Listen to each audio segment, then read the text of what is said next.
during this lesson, I'm going to teach you how to escape a rear headlock. So to begin with, obviously we don't want to ever be in a position where someone gets us by surprise. But let's say I am caught by surprise and that comes over the top. I just want to see if I can get my hands up to protect myself and create much of like a barrier as I can. Now, once I'm coming from here, I want to grab the wrist and I want to push the elbow up and I want to slip around the back so I can create some space. So again, come forward, see if I can wedge and protect myself, grab the wrist, push the elbow up, and I want to slip around the back so I can push my way. The next option what we can actually look at is, let's say my reaction is a little bit slower and the actual choke starts to come off, or he actually gets into this position here. So once I'm in this position here, it's like not completely locked, it's about half locked. So I want to think about my middle finger and the crook of his elbow, and I want to pincer this down to create space. Now I also want to pull the wrist, and I want to make sure my elbow, my forearm's glued against my body. So the technique we're going to look now is stepping towards the outside. So I'm actually now going to turn,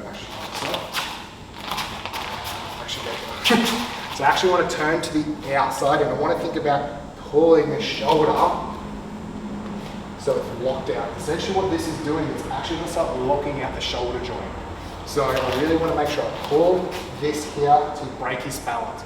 This actually stops Matt from taking my back. So if I have this position here, it's going to be quite harder for him to do this because I'm actually locking this. So it's structurally compromised. And again, there's no guarantees to this, but my goal is to make his job a little bit harder. Now from here, I have my knee, so I can start to knee the groin. And essentially from here, I can just release and start to strike. The second thing what I can do from here is as I come through here and I strike, is now I can step, and now I bow. Now I can get my big outer ring. So again, come through here, I want to grab crook of the elbow, wrist. I'm now going to turn to the outside. And I want to think about my hips facing his hips, and I really turn and control this by turning his elbow in. Now from here I can strike the groin, so just the knee to the groin. I can headbutt if I need to. Now if I take a step, I want to make sure I really put all my weight down here, so when I sweep, I just bow.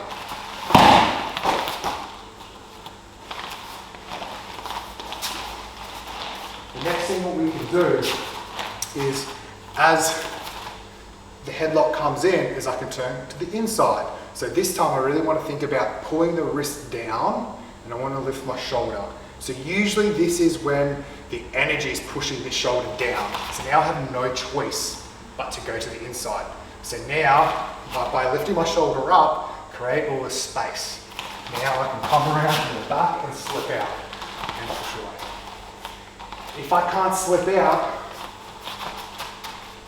he starts to push me down, I come back down into a side headlock position. So now we just work our side headlock escapes as we covered in a previous lesson.